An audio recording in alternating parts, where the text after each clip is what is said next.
Hey, welcome back everybody. In this video, I'm going to share with you a technique that you can use to have your characters appear as if they're being seen through some type of a screen or display, very much like what you're seeing over here.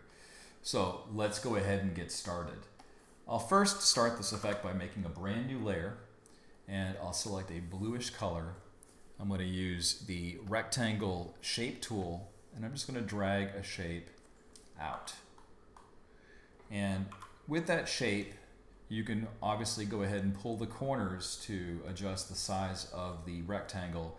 But these small dots that you see on the inside of the perimeter, if I were to click and drag them towards the center, we can make those sharp rectangles more rounded. And so that's what I'm going to do in this particular case. So I'm going to now hit the Command T to go ahead and allow me to go ahead and use a perspective, and I'll just drag the shape as follows. And then when you're satisfied, you can click off of that, and I'm just going to position this in such a way that it's where I want it to be. And then what I can do next is I can go ahead and use create some white lines. So I'll just go ahead and start off. I'll create some lines that are at varying distances from each other. And this will kind of give it that scan line type effect. So I'll just create a few. I'll hit Command J. I'll do it again a couple of times. And so I've got these scan lines here, and all those scan line layers, I'll just merge them. So I'll shift select them all, hit Command E to merge, and then I can just move this up like so. And so now I want to be able to trim the white line so that they're only going to be inside the rounded rectangle. So there's several ways that you can do this, but one way that I like to do is I'll Command click on the blue rectangle and then go back to the layer that contains my horizontal lines. I'll hit Shift Command I and I'll hit Command X, and that literally just cuts all of the excess out.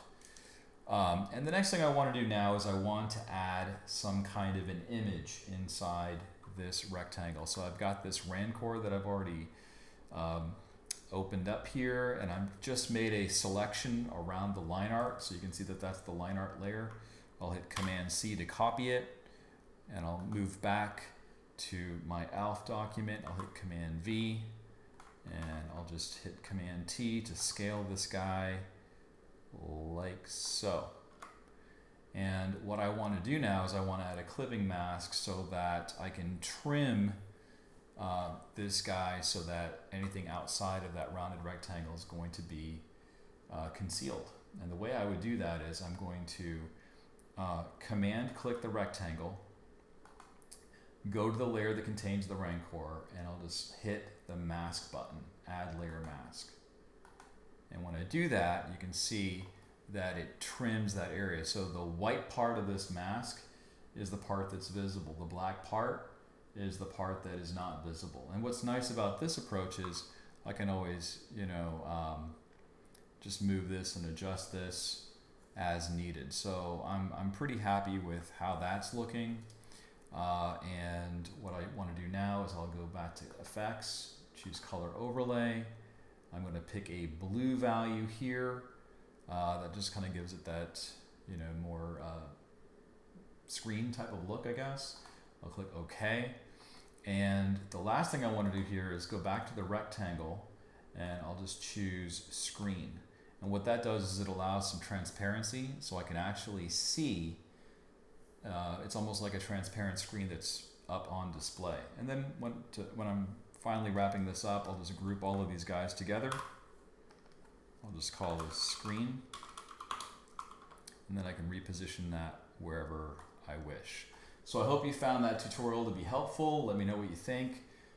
Thanks so much for watching. Thank you for subscribing, and thank you for adding comments and feedback. I greatly appreciate everything and everyone's suggestions so far. Let me know if I'm on the right track. Let me know what you'd like to see me do next. As always, thanks for watching. Have a great rest of your day, and I'll talk to you soon.